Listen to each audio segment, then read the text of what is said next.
Chasing life, the need for speed. Intoxicated, I gotta make it by any means. Henny and weed, plenty of dreams, but reality hitting. Even though my free feels like I'm locked up in prison. Made a lot of bad decisions in life. I was wrong, but my mission was right. Was blinded by anger like my vision was tight. That's the circumstances when you're dealing with life. Lost a lot of homies. Shout outs to the ones that know me. Try and live lavish with a presidential rollie. Sometimes it feels lonely, nobody understands me. Rest in peace, wrong, he was locked up in that paddy. Pour a little liquor, roll up a fatty. Making toast to success, moving gradually. Time goes on, it heals everything. Life goes on, build the strength within. Time goes on, it heals everything. Life goes on, build the strength within. Time to change it up, homie, you ain't the same as us. I've been down before, but now I'm staying up. On the real, Brody, you can't relate to us. Far from an angel, but I could relate to dust. Youth nowadays stuck on lean and pills. Girls only attracted if they see the wheels. I'm trying to see a meal larger than the oil you spill. Cut all the snakes out, remain low you still. Yeah, you know the drill, time to get your paper up. Break those chains, prevent them from enslaving us. Instead of hating, bro, you should pray for us. I'm on that shit too, cause nobody gave a fuck. Time goes on, it heals everything. Life goes on, build the strength within. Time goes on, it heals everything. Life goes on, build the strength within. I'm just trying to live my life. I'm just trying to live. I'm just trying to live my life. What I gotta give. I'm just trying to live my life. What I gotta give. I'm just trying to live my life. I'm just trying to live. Time goes on, it heals everything. Life goes on, build the strength within. Time goes on, it heals everything. Life goes on, build the strength within.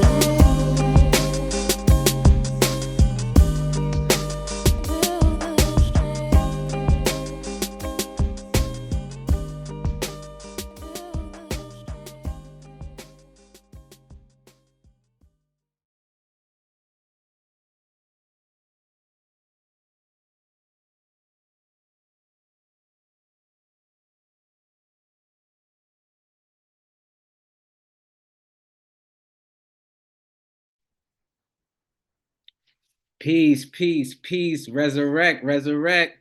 Uncle Ma'at, all power to the people, power to the ancestors, free the land, free them all, free yourselves.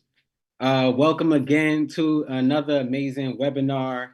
I'm your host, Altoro Jasiri Fahali Kakasudi Nikiyama, organizer with H.O.L.L.A. How Lives Link All Together.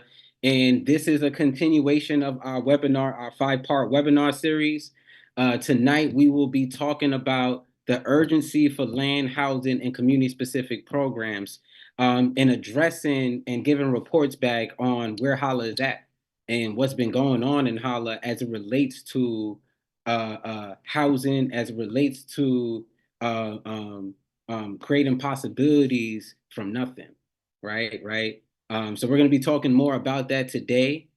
Just some updates. We have our last webinar coming up next weekend on Sunday, October 27th. That is about the Kibaka Allison Lukman Institute of the Non-Traditional Approach to Human and Healing Justice. So please stay tuned. If you have not seen the other webinars from weekends before, please go to those. They're very good. One on Curve Fest around political prisoners and supporting political prisoners. We have one around restorative justice and the co-optation and program pacification of the non-traditional approach to criminal social justice. as well as the Saruj Ma'at webinar about how do we heal as movement grassroots organizers, and centering that analysis from the healing work that we've been doing, having conversations within the movement about the turmoil, about philanthropy.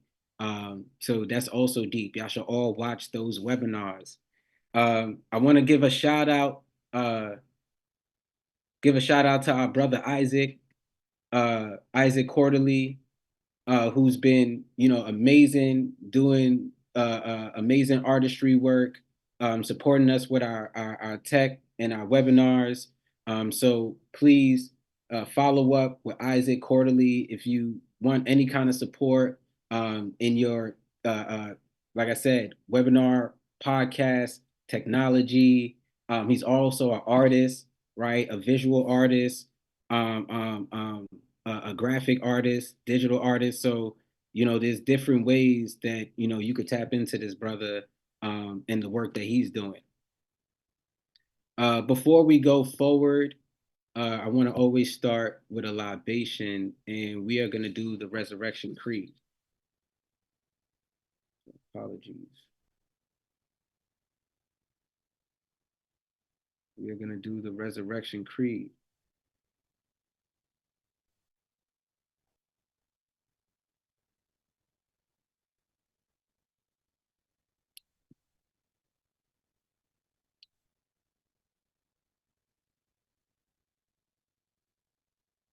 Apologies. Apologies.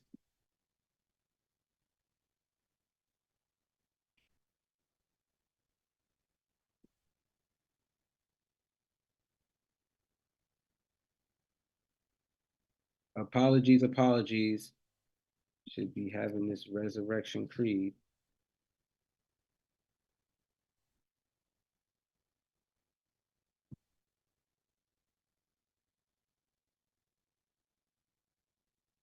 Okay. Resurrection. When all the tears have been cried, for all the mothers whose babies have died, we would still not have learned what we need to know the most, ourselves. We have not learned like all our martyrs, like Martin, whether you have a thesis, Malcolm, Fred, Ella, Ida, Marcus Garvey, and countless others, has seamlessly died in vain to teach us that we are a strong race of people who need to get inside ourselves, not outside in the white light of the material world, but inside the black void from which we all came. We need to seek ourselves. We are not in the televisions. We are not in the newspapers. We are not in the magazines, nor are we in the business of ourselves. Our children are dying, and we are still crying, but tears cannot save. Tears cannot feed. Tears cannot teach. Tears cannot shelter us from the most dangerous things to us, ourselves. We must reach inside our souls. Teach our children to respect themselves. Teach our children to respect their past. Teach our children to respect others. But most important of all, we must relearn how to respect ourselves. The dangers, the spirituals of the past are not enough. Laughter and dance are not enough. And the tears have been way too much. So please wake up. The time is now to realize that we and only we have to help ourselves. Resurrection.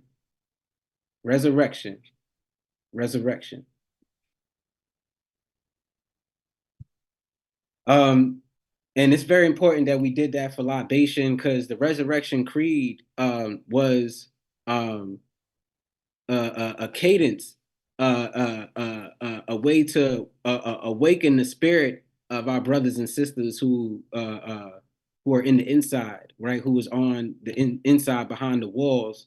And this was a cadence that they created to resurrect themselves, right? That they would do every time that they meet when they had a session together. And it's very important because, as y'all probably have felt, it awakens our spirit to, like I said, we and only we have to help ourselves. And I think it's very important to have a spirit of self-determination. So thank you. With that, I want to give some updates. One of the updates are about the political prisoner, Reverend Joy Powell, free Reverend Joy Powell. We have just launched a press release documenting the violence that has been documenting and also sharing about the violence that's been happening on Bedford Hills Correctional Facility. It is a woman's prison, right? Where our women, trans community, and non-binary folks are being captive and are being violently abused and beaten by guards, right? We connected with Rev Joy, and from us building with our comrade, she told us that we need to get the word out about the violence that is happening to the women inside of prison, right? And so from her following up with us and us following up with her, she connected us to other sisters that was on the inside and trans community that was on the inside that have been violently abused and want to share their story, who needs their story to get out for the community to know what is happening. And so that there's a transparent investigation happening and that the state, the guards are held accountable to the violence that they are doing, right? To the crimes that they are committing. So H.O.L.L.A, we posted a press release on our website, hillwithholla.com. It is called Black Women Abused and Assaulted at Bedford Hills Correctional Facility, right? We have two calls to actions on that press release. One, reposting the press release and spreading the information about what's occurring at Bedford Hills Prison. And two, supporting H.O.L.L.A and the Northeast Political Prisoner Coalition in furthering the investigation and covering this developing story, right? And we are asking folks from Amsterdam News, Black Power Media, News 12, Channel 6, all the news outlets out there that we know to get involved about what is happening with our family and our sisters in Bedford Hills Correctional Facility, because they are violently being abused by officers. One of them is called Vincent Shanko. We see you, Vincent Shanko, and we know you. And trust and believe we are going to get justice. We are going to get justice for the violence that you and other officers have done to the women in the trans community in Bedford Hills Correctional Facility. We are not scared of you. We are not afraid of you. We see you, Vincent Shanko. Right? Another update supporting former political prisoner.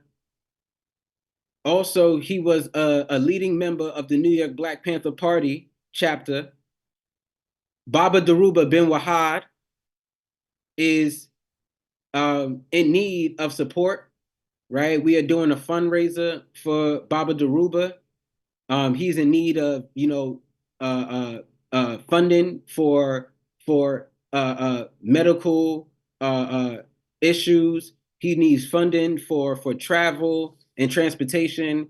And this is very important because, our elders who done put in work and our ancestors who put in work, they never got the support they need, right? So when our elders come home who are political prisoners who, put their lives on the line, put their families on the line to support the betterment of our community, and was targeted.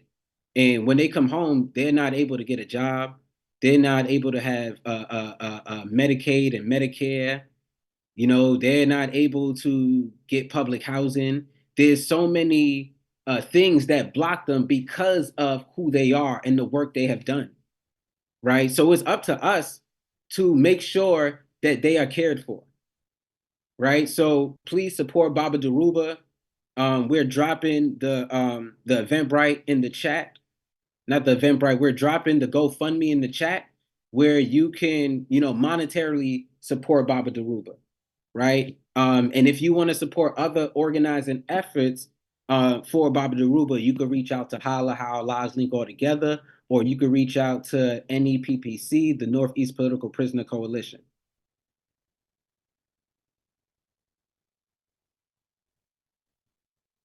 Next on the updates, we have an event in Rochester on October. We had an event in Rochester on October 12th, Truth and Transparency. So we're hoping folks was able to, view that and follow up on the works that is happening and the organizing work that's happening in Rochester. So shout out to Baba Jalil and Sister Valerie. The People Senate is having a concert, right? The Spirit of Mandela, the Spirit of Mandela and the People Senate campaign is having a concert today to fundraise and support political prisoners and prisoners of war, as well as Baba Daruba, right? So we're having a concert tonight at the Shrine that is 2271 Adam Clayton Powell Avenue, right? 2271 Adam Clayton Powell. And the concert is going to be from 8 p.m. to 12 midnight. So we rocking and rolling, we shaking and baking, we making noise, we coming together, sharing our artistic knowledge, our cultural education, and it's a fundraiser for political prisoners and prisoners of war. There are tickets being sold at the door from $5 to $10. So please, come out, enjoy yourself, and support political prisoners and prisoners of war at the fundraiser. There's also another event happening in Buffalo, New York, with Baba Jalil Muntakim and Matt Myers on October 24th. And it's called From Genocide to Liberation. From Genocide to Liberation in Buffalo, New York, October 24th, 2024. So we hope to see you there as well. Also coming up on the 24th, We Came to Heal documentary screening. H.O.L.L.A is having a documentary screening in Albany, October 24th from 5:30 p.m. to 8 p.m. So we hope to see our family and friends who are in Albany. We hope to see you there, supporting the work of Dr. Alice Green, continuing the work of Dr. Alice Green. Shout out to the Center for Law and Justice.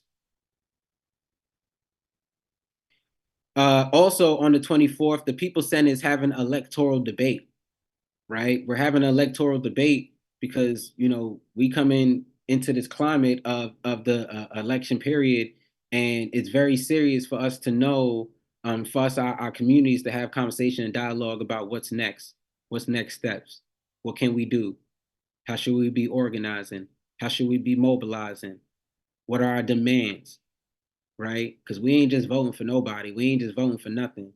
You understand? So we got to understand, how to use our people power. And this is going to be a good conversation about bringing different ideologies to have a discussion about the electoral debate, and as well as what's to come for 2025.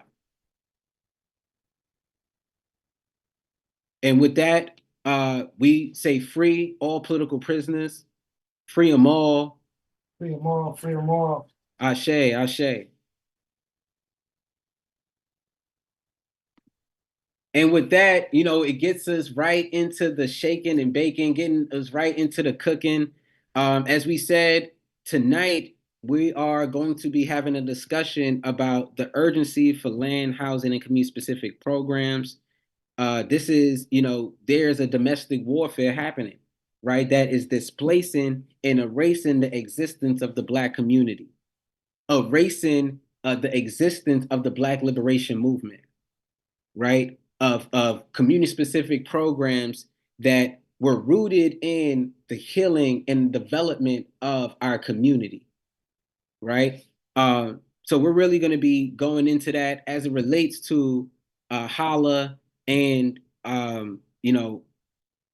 H.O.L.L A, we homeless, we displaced, man, right? So we're gonna be talking about real stuff, and we hope that folks could support and be deep in the process with us as we continue to fight for land and housing, right? I don't, Corey, you want to start off with some of this, or I got some of that. All right. So as I was saying, since 2029, as y'all know, H.O.L.L A was developed in prison in 2007, and when H.O.L.L A came out of prison in 2009, we ain't never had space, and everything that we've done has been about spirit work, creating possibilities from nothing, right? Since 2009, we've, built ourselves from the ground up, from the incarcerated youth, young leaders impacted by the crime-generated factors, right? So when the founders and brothers and us and we came home, we started just creating possibilities from nothing. And I would like to say a quote from Malcolm X, because we're going to be saying this quote a few more times today as it relates to that spirit work that we've been doing. We as a people have done so much for so long with so little that we are now qualified to do anything with nothing. So always shoot for the moon, because even if you miss, you will be among the stars. Shoot for the moon, because even if you miss, you will be among the stars. And that's what H.O.L.L A has done, right? Creating possibilities from nothing, right? Didn't take no money from philanthropy, right? Little to no funding, right? And like I said, H.O.L.L A was built and developed within prison when our brothers like Corey, A-Rocks, Butter Lab, and many others were developing each other and were getting developed and re-Africanized by the non-traditional approach to human and healing justice, right? By the Resurrection Study Group. You want to jump in? You want to say something? Nah, resurrect, free the land. Just to add on to that. So yeah, man, this started in Rikers Island, 2002. Me and A-Rocks meeting each other.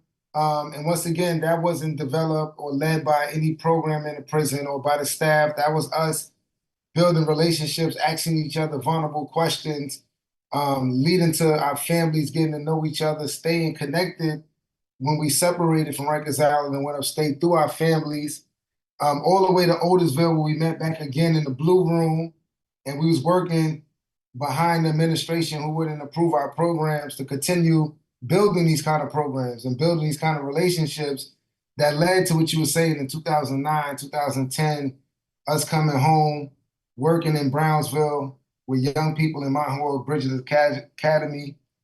And that was good, man. We went to NYU. We've been at the Center for New Leadership. We've been in COVID spaces on Zoom. We done did it at our houses. Shout out to your moms, Jasiri, and your family. Shout out to my family, Phil family,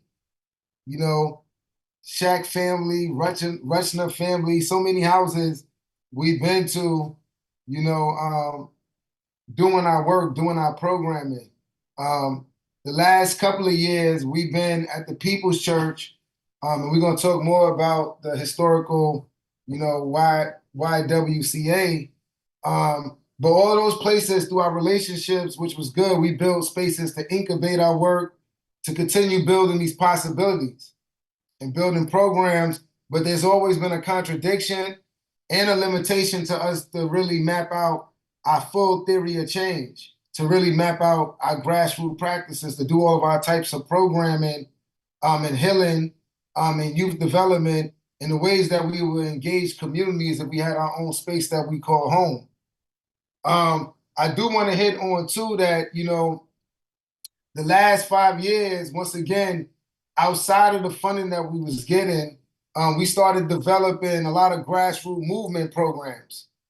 Many programs. One of the program is our SMT campaign. Really thinking about how do we attack the system that's attacking us, that's keeping us homeless, keeping organizations like the Black Panthers, the Young Lords, and H.O.L.L.A, other organizations in between and similar, have to take over buildings, have to scramble and fight just to have a space to do acupuncture, to do free breakfast programs, to serve the community, right? And then there's a lot of people in our neighborhoods who are getting a lot of buildings and a lot of programs to do stuff for to serve that are not doing those things for the community. And there's a lot of history with that kind of imbalance of who get community space, does community get space, and how does the community space look like, and what kind of space community is allowed to have in the community, or what spaces are not allowed to be had in the community. So I'll pass that back to you, Jasuri, to add in on some of that too, but just want to throw some spirit on that. Nah, most def. And as Corey has stated, from the SMT campaign, which is I say space to make space to take space, because that's what our ancestors have been doing. We had to take space. We got to make space, so we got to take space, right? It ain't a criminal act that the Young Lords took over the People's Church, right? And they called it the People's Church when they took it over, right? We got to take space, and that's kind of what H.O.L.L.A's been doing for the last 5 years, really building deeply rooted in our grassroots movement and building with our families and communities and figuring out how do we take space and doing that outside of philanthropy, right? Outside of the non-for-profit industrial complex. So that's also what we want to address, that, H.O.L.L.A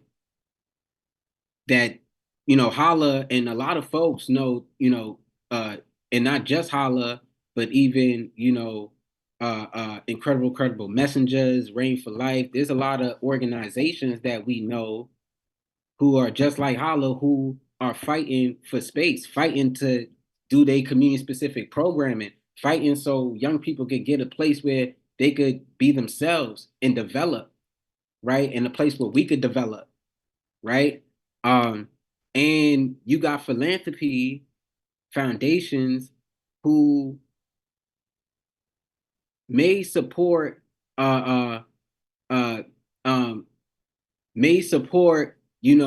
by giving funding, but they're not supporting sustainability, right?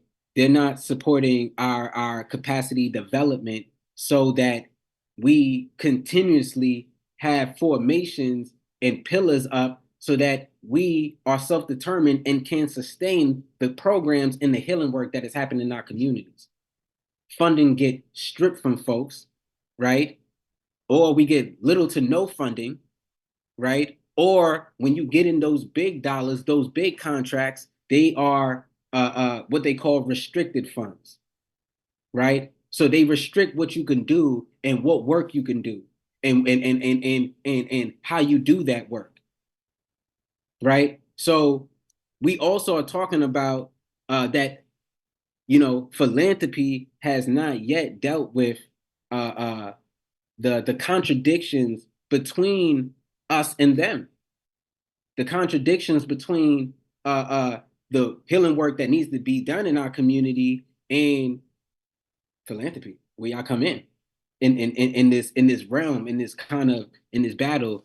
And what we know, as we learned from our ancestors and elders about institutional racism.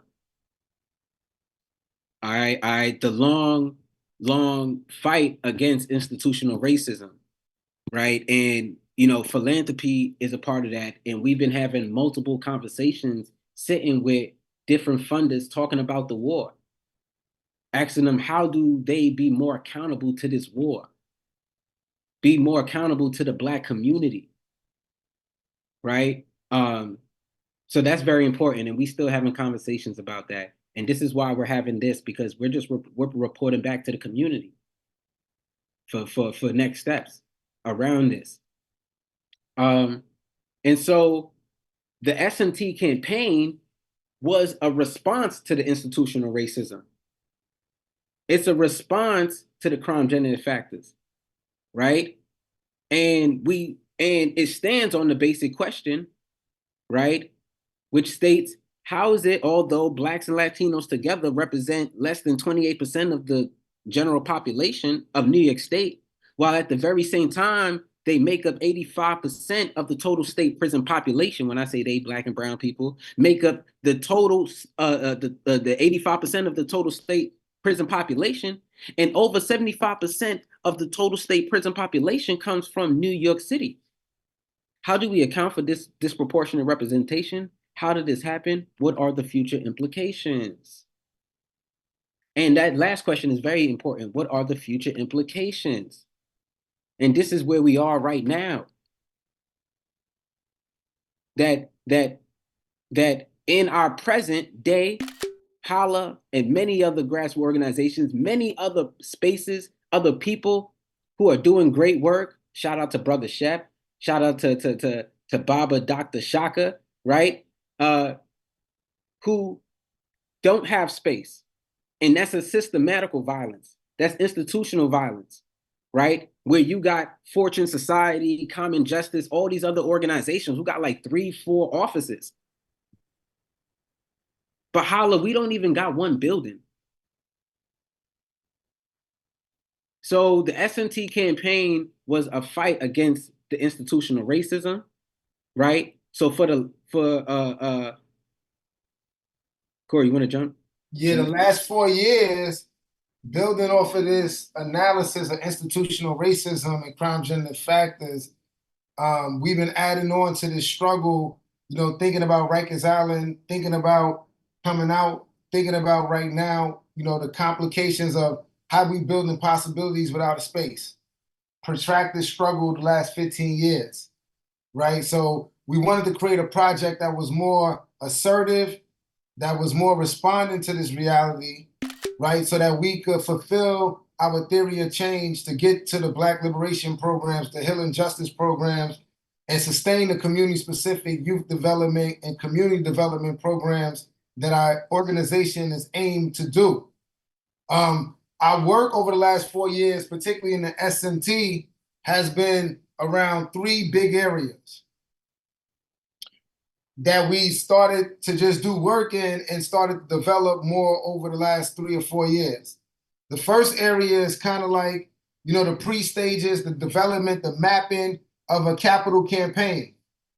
We had over 22 meetings, conversations, study sessions, right, to raise funds, to learn analysis, to bring people into conversations with funders, community organizers, professional consultants, campaign developers, and all of us over, meetings, sometimes in big meetings, sometimes one-on-one conversations, creative strategies to raise funds, and to think about what does it look like for H.O.L.L.A to get space in the 7 neighborhoods.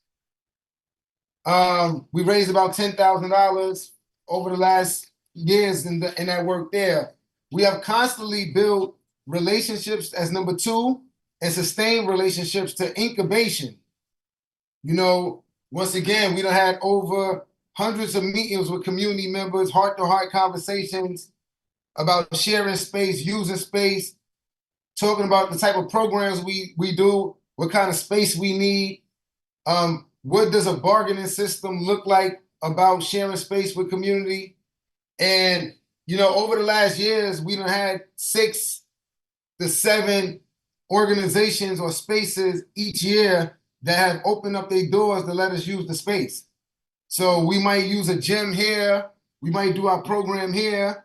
We might have an event here at this church, right? But we have built relationships with about 6 to 7 concrete spaces over the last 5 years that allow us to do different types of programs at different locations throughout the city. Our last area of focus has been empirical study, or what we call African-centered grassroots movement research, or participatory action research with a movement focus. And we've been studying through ethnographic analysis, interviewing folks, taking notes, geographic locations, office buildings, spaces in the 7 neighborhoods, interviewing people from the neighborhoods about the institutions in the neighborhoods and are they useful, looking at abandoned buildings, searching historical sites, examining existing storefronts and buildings, and together our participatory action research analysis, our relationship building analysis, and our campaign work analysis led us to, moving more concretely to the place that we was at on 135th Street, 181 135th Street, which is a historical site, the YMCA. And I'll pass it to Jasiri to kind of add in some more about that. No, thank you, brother. Thank you. And yes, this takes us, as Corey stated, H.O.L.L.A, we've created possibilities from nothing. And the SMT campaign was a way to sustain and take us to, to continue dreaming, right? To continue dreaming. And we talk with, like Corey said, we talk with multiple experts and people we knew about how we wanted space. Because we know, one, we got, with our young people, we have emergencies. So there may be a time where we need to go somewhere and we need something at midnight. Like, yo, I need to go with my, I got to bring the young person here because he can't be on his block. So we need a space, right? We have to have flexibility, right? A space that has, floors, that has multiple rooms, right? Because certain rooms maybe need for, for meditation, and then other rooms used for other activities. So understanding the need for the need and the urgency. And so that led us, on top of being connected to the movement work, and we, as Corey said, we was in 2022, we was at the People's Church where we was holding our rites of passage program, right? Which is a 24-month process. And from continuously dreaming and then also leaving the church, we went to we got connected with 181 West 135th Street, the old YWCA in Harlem.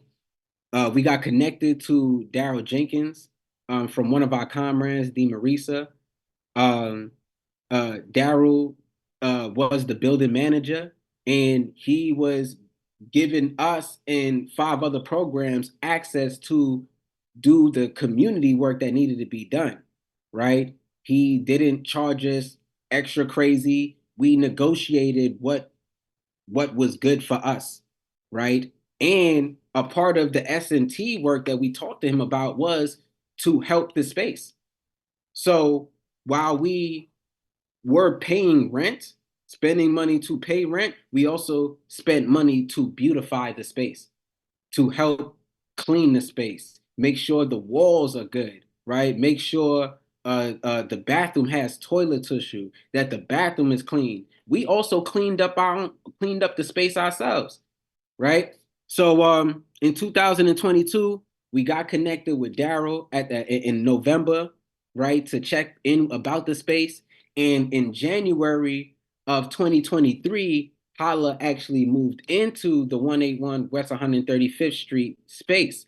Some of the stuff we negotiated was, one, this was a time we were still doing a 24-month process.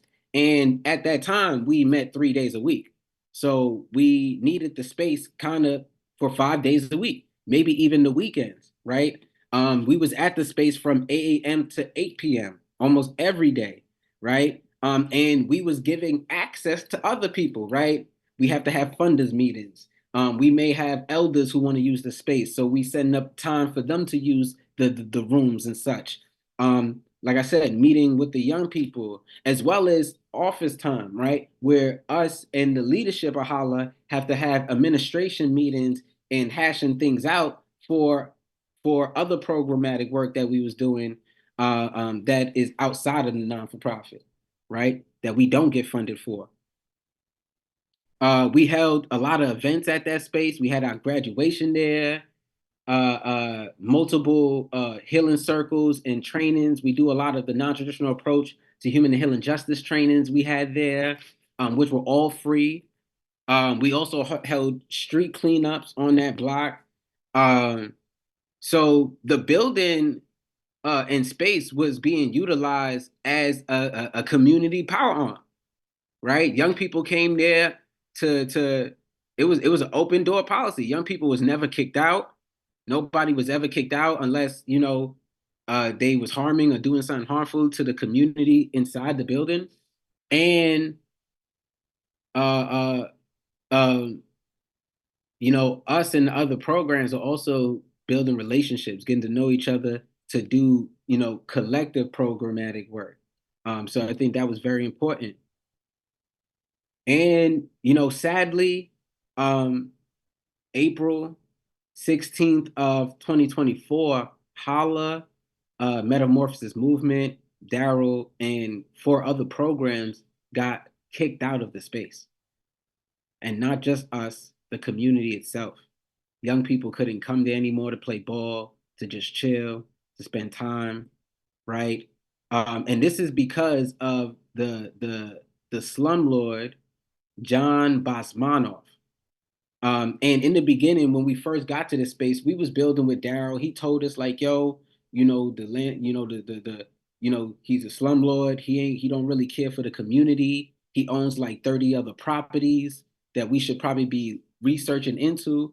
So we were thinking and trying to organize like, yo, we need to get the space, right? We need to figure out how to either buy the space or take over the space, right? John Bosmanoff never spoke to us. We ain't never met him. He ain't never come to the space and seeing how the programs are being ran.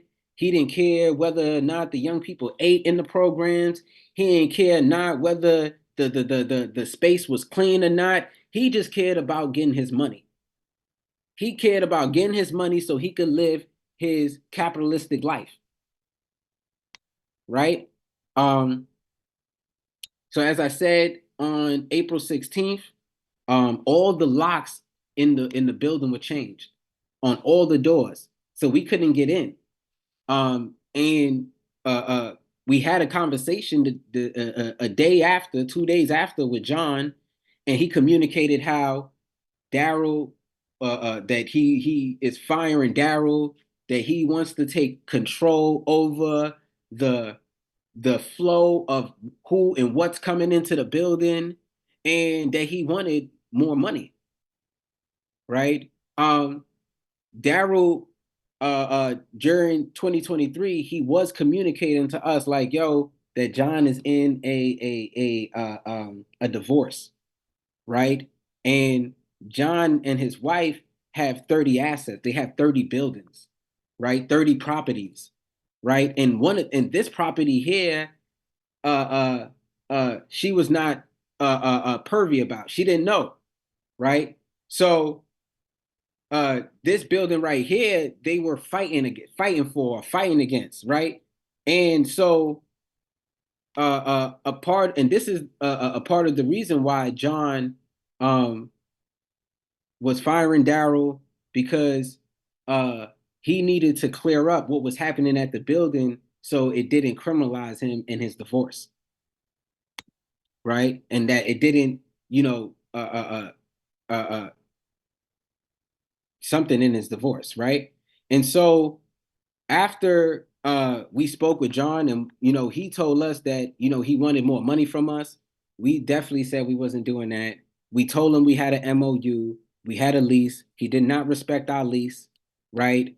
And he didn't respect the other agreements that the other organizations made with Daryl, who is in fact an agent of John, who was the building manager.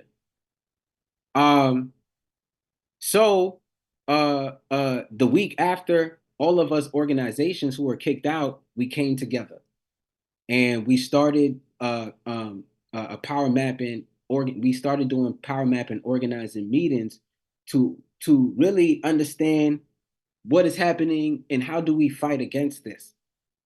We met at the People's Church, so shout out to People's Church for giving us that space to organize those meetings.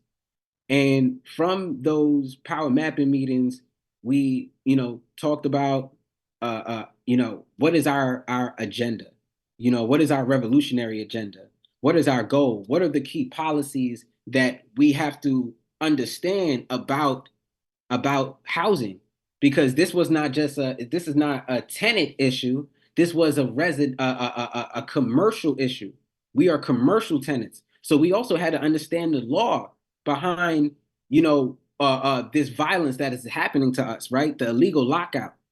And we understood that, from our research, that one, John illegally kicked us out, right? He was supposed to take us through a legal process to get us out the building, and he did not do that, right? And so some of the some of the activities that came out of this power mapping meetings and analysis, power mapping meetings, was the fact that one, we will have a legal battle, a legal strategy, and we will have a community organizing strategy. And our goals was specific, right? We wanted this to be an African-centered hub, right? We want this to be a community-led space. We want to bring Black Harlem back, right? Where people don't have to pay for funding to give the community what they need, right? People don't have to pay for space to give the community what they need, right? We also wanted to create a front line of communications, a group that represented grassroots organizations, the residents of the building who lived on the residential side of 181 West 135th Street, and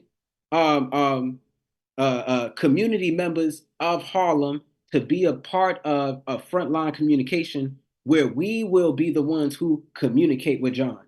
So if John wanted to do like, nah, you got to come up to us, right? You got to talk to us as a group. You can't just go ahead and hit up Metamorphosis by themselves. You can't hit up H.O.L.L.A to negotiate something with themselves. That you had to come together, that you had to come to us, who was a collective, right?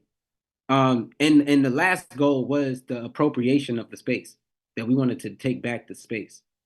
So these was our main goals. And we had two strategies to help us reach those goals. One of those strategies was community organizing. We developed a public statement which communicated, as I just iterated, our goals, as well as the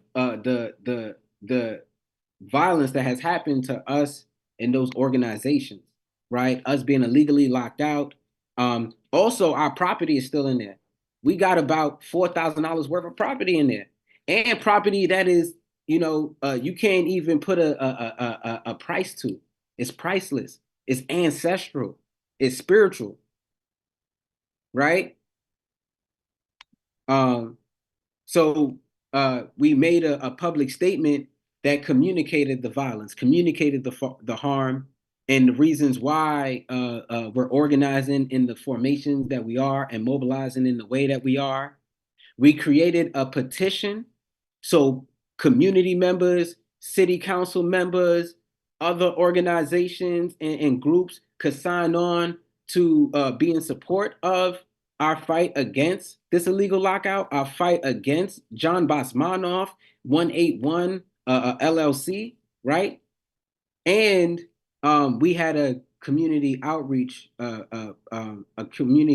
activity or activities, right? Every Tuesday since I believe since July, every Tuesday we've been doing outreach in front of 181 West 135th Street from 4 p.m. to 6 p.m. And that was making noise, talking to the tenants, talking to people on the block, sharing them the flyer, letting them know about John Bosmanoff, having his picture in front of people, showing them who he is. He is, if you could look it up, John Bosmanoff is number 86 of on the worst landlords list. He is Slum landlord. right of the slum lords list. He is number 86 on the slum lord list, right? And as I stated, he owns 30 locations. He is the slumlord of 30 properties, right? And at 181 West 135th Street, even the residents is tired of him. Even the residents are being disinvested, rat infested, no heat, no hot water, right? So even the residents is tired of this slumlord, and I could imagine that what the other properties are going through, the type of neglect. And so, we're gonna talk about our call to action, but shout out to the other properties. Please shout out, reach out to us, reach out to H.O.L.L.A, right? So we could be in more dialogue about John Bosmanoff and us supporting you and getting justice, right? So we was doing community outreach every Tuesday, 4 p.m. to 6 p.m., handing out flyers, getting the signatures, talking to tenants about the issues they've been dealing with within that building, right? And then using that for more organizing work, having to move forward, right? Some of the things that we're thinking about for the future is going to Community Board 9, right? As not as that front line of communications, right? The organizations that was in the building, the residents of the building, and community members in Harlem, all together, going to Community Board 9, going to City Council, going to the courts, letting them know about the violence that is happening on our blocks by John Bosmanoff, illegally locking not only the programs, but all of us out of having space. So that was our community organizing strategy. And then we had a legal strategy, which I tell you is the worst. I just really I hate the legal strategy. There's nothing, these white man laws is a lie. The laws is a lie. However, we had to go through a legal battle. We had to go through a legal battle. In May 23rd, we filed, we tried to file a legal lockout probably at least 3 times. We wasn't savvy about how to do this. Most of us or some of us never been to housing court before. I know my mother had, but I never been to housing court before. So I was like, oh, this is the first time I'm getting into this, right? So we had to study and learn and understand this legal wordplay and this legal BS, right? So on May 23rd, we tried to file our first illegal lockout paperwork. And usually how it goes is that after you file the paperwork, the clerk will take it to the judge to see if it's worthy enough to get a court date, right? So May 23rd, we filed the legal lockout paperwork. However, we was declined a court date because we needed more proof of our relationship to the building, right? So that means we needed to show, checks and our MOU, and we needed that to be in our packet. So when we give that to the judge, they see like, yeah, we have some evidence connected to the building that shows and proves that we've been illegally locked out. So we did that. May 28th, we filed our paperwork again. And we received the court date, right? June 24th, we showed up to court. We was denied our order to show cause. Now the order to show cause is the state's approval of the legal lockout. So once you get approved of the legal lockout, you get an order to show cause, which then you serve to the slumlord, because that means that by the state, you supposed to let me back in that building. You supposed to let me back in my apartment. You supposed to let me back in that space, right? And that if you want to decline that or go against that, you got to take me through a court process. But first, I need to be back in that space, right? So we was denied our order to show cause. The judge said we needed to serve the LLC and not John directly. You see how these legal things are. John is hiding behind a business, 181 West 135th Street LLC, right? Most of these Zionist capitalists be doing this, right? You can't find them, you can't get to them because they are shielded by a corporation, right? So these are the things that we are up against. So that's what we did. We did our research. We found the actual the address to the LLC on the HUD's website, right? And so July 10th, we filed our legal lockout paperwork again, and we received a court date, and we served the LLC instead of John. And our court date was on July 17th.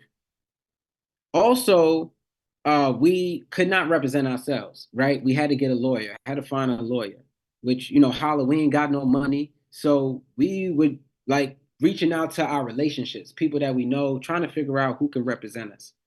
Luckily and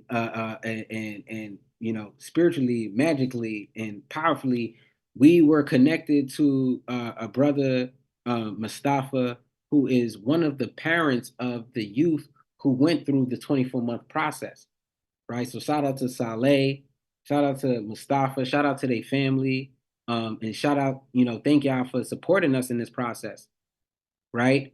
Mustafa is a tenant lawyer, right? So Mustafa, I'm kind of putting you on blast here. People gonna be hitting you up, man. You doing that work, you doing that love work, man. So we really appreciate that, right? And so John also never showed up to court, right? John never showed up to court. Mustafa showed up to court for us, and because he knew how to navigate and use the legal language and talk to the judge, we got a hearing date to present our evidence, right? And on August 8th, we went back to court and we presented our evidence. We gave them, the MOU, the receipts of the checks that we gave to John, right? That we signed to the LLC, which proved that we were in fact commercial tenants of the building. John the whole time was saying like, "Oh, we were in tenants. Y'all ain't got no lease." Well, definitely this money track, this paperwork says otherwise, and your bank account says otherwise, right? So and that was also a part of the legal a part of their laws that through us paying rent, it obviously showed that you was getting money, and you knew you was getting money from us. So we were tenants, right? So right now, just to give some updates about where we at right now, the judge gave us an order to show cause, right? We was granted the order to show cause a week after August 8th. And we then used the order to show cause to serve John, to serve the LLC, right? After we served them, we called John. We was like, John, what's up? We sent you the we sent you the order to show cause. The judge, the state says you gotta, we gotta be let back in the building. We deserve to be back in the property, right? We need access to our property. John denied that. He says, he said what y'all doing is a scam. He said that he's gonna take us to court, right? We said, all right, bet. Our lawyer, Mustafa, said, go to the precinct, see if they're gonna let you back in. We went to the precinct. They said that this is not a criminal act, and so that they cannot support us. Go to the sheriff's office. We went to the sheriff's office. The sheriff's office said, well, the order to show cause does not communicate that they should use enforce law to let us back in the building. You see how the state be doing. I'm like, what you mean? How the hell you give me an order to show cause that don't communicate to enforce law?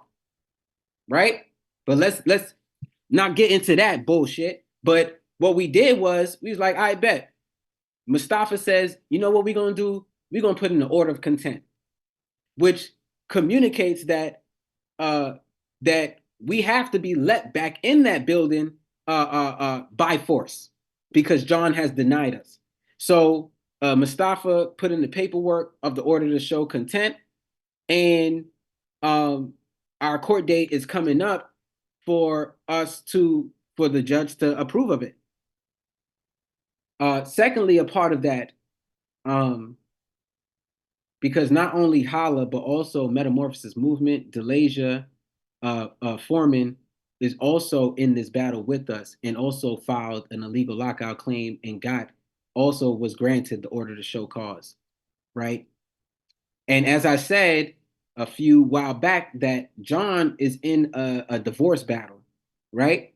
And from that divorce battle, his wife communicated that he has neglected multiple properties, maybe even all 30, right? She communicated that he is neglecting all of those properties, right? And so the court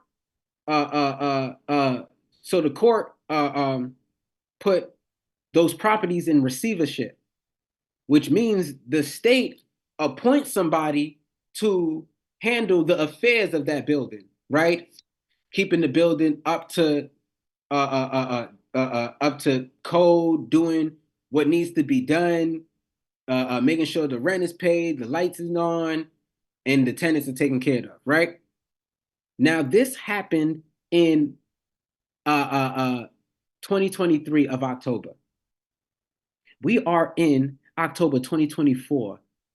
So there's a huge issue right here because H.O.L.L.A been locked out of this building since April of 2024 all the way till now, and we have not seen no receiver of this building. John still has agents using that building, right? John is still doing work and making money off of that building, right? He is still communicating who could come in and out of that building. So we also have an issue with the state now. Well, we always had an issue with the state, right? But we also got an issue with this receiver because that means you are being neglectful too, receiver. So the state is also being neglectful too. So who's going to be accountable to H.O.L.L.A and all these other organizations in the Harlem community being locked out of our space? Who the hell we hold accountable? So there's a huge issue here, a huge contradiction here. And our lawyer is on top of that. We are on top of that. John, we see you. Receiver, we see you. We now think y'all working together. Right? So to end this, there's a call to action. A call to action. We ask all of our community members, folks who want to support, sign the petition. Right? Post the public statement. Post it up on your website. Post it on your Facebook. Post it on your Instagram. Post it on the train station. Post it on your building. Right? And a call to action To the receiver and John, we demand access back into the old YMCA. This is a historical building where the Black Panther Party was started, where Queen Mother Moore was doing work. All right. So, yes, we demand access back into the building. We demand access back to our property. As I said, we have priceless spiritual property as well as $4,000 worth of property in that building. And the last call to action is to the Jewish community. John Basmanov is Jewish, and he is a Zionist. We demand the Jewish community to hold your fellow Jewish man, John Basmanov, accountable to his crimes, to not only this building, but all the buildings he owned that he is neglecting in the Black community. I will state this again. We demand the Jewish community to hold John Basmanov accountable to his crimes, to all the buildings he is neglecting in the Black community.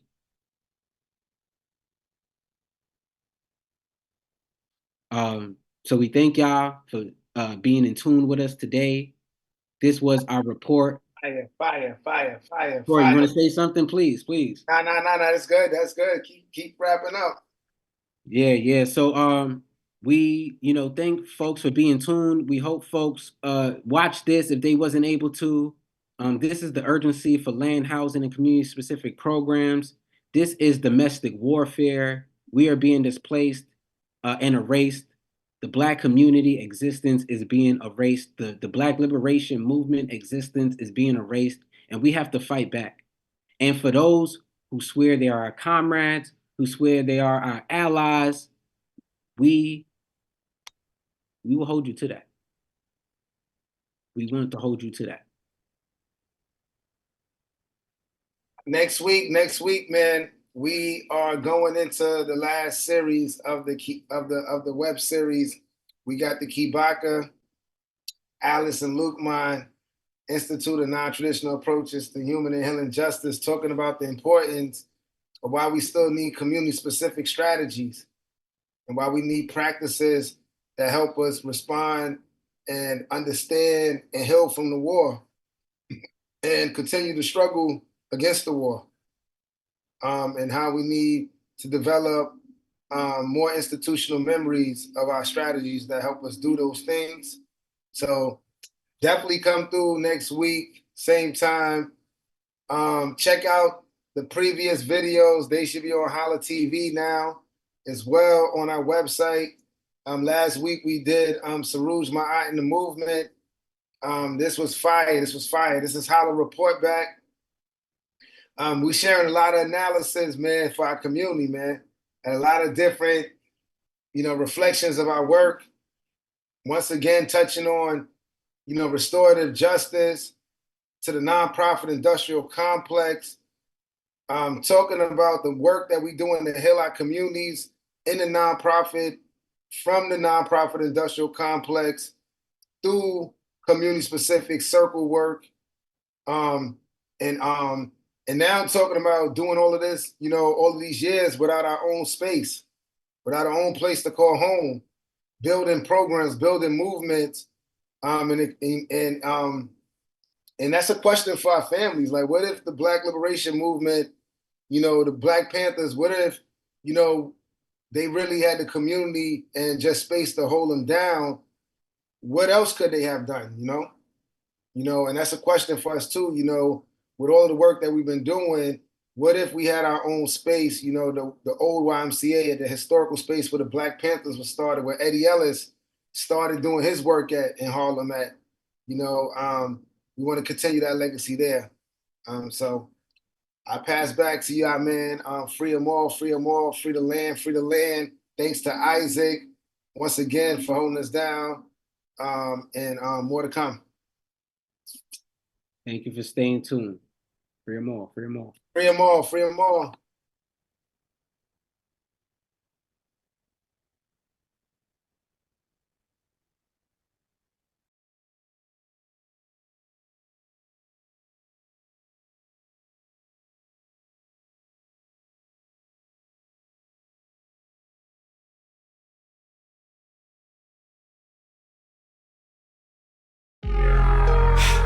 we letting go. So hard and it's killing And we letting go. And we letting go. So hard and it's killing We letting go. We letting go. So hard that it's killing And we letting go. And I can feel it And we letting go. And I can't fall in love. Here we go all over again. We pretend you're all over me, but you still call me a friend. I look you in the eyes, wondering how this ends. You'll open up to me or you'll start to offend. All weekend you'll have me moaning instead of owning. Your feelings you're scared, but they already controlling. The beat we rock to is here before you were. You don't even know how we got to fear either. In the meantime, why don't you go deeper? Well, I hope to God you end up a keeper. Your sweet nothing's got me turning into a believer. Your girl needs you now. It's been time you were a leaver. God damn. Is it so hard to love without putting me behind bars? To my friends, can you speak up next time you see love as an uppercut? To my family, I know you want me to marry, but I can't take the burden that shit carries. I got the world on my shoulders and I'm trying to change it. So your plan for me, I suggest you rearrange it. Damn, little boy, how'd you hide so well? The way you gripped on my thighs, I just couldn't tell. When you told me you fell, you showed me it too. But was all it was an act? Well, here's part two. I should've known the whole time this is what you do. I did know, just didn't think it'd be so soon. I didn't think with you it would hurt so hard. But every single man in my life left me with scars. It doesn't matter to me what you do when you do you. Being only mine doesn't equate to being true. I wouldn't take that leap of faith on you. Just needed you to remember that I'm a human too. God damn, is it so hard to love without putting me behind bars? To my friends, can you speak up next time you see love as an uppercut? To my family, I know you want me to marry, but I can't take the burden that shit carries. I got the world on my shoulders and I'm trying to change it. To your plan for me, I suggest you rearrange it. God damn, is it so hard to love without putting me behind bars? To my friends, can you speak up next time you see love as an uppercut? To my family, I know you want me to marry, but I can't take the burden that shit carries. The world's in my hands now, I won't let go of it again. Faced with a choice, I'm letting go of him. Yo, So hard and it's killing all. what you gonna do? Nah, don't do me like that. So hard and it's All killing these years we done healed together, we done built together. This how you gonna do me? So hard that it's killing That's crazy. That's And I can feel crazy. enough. Wow. And I can't fall in love.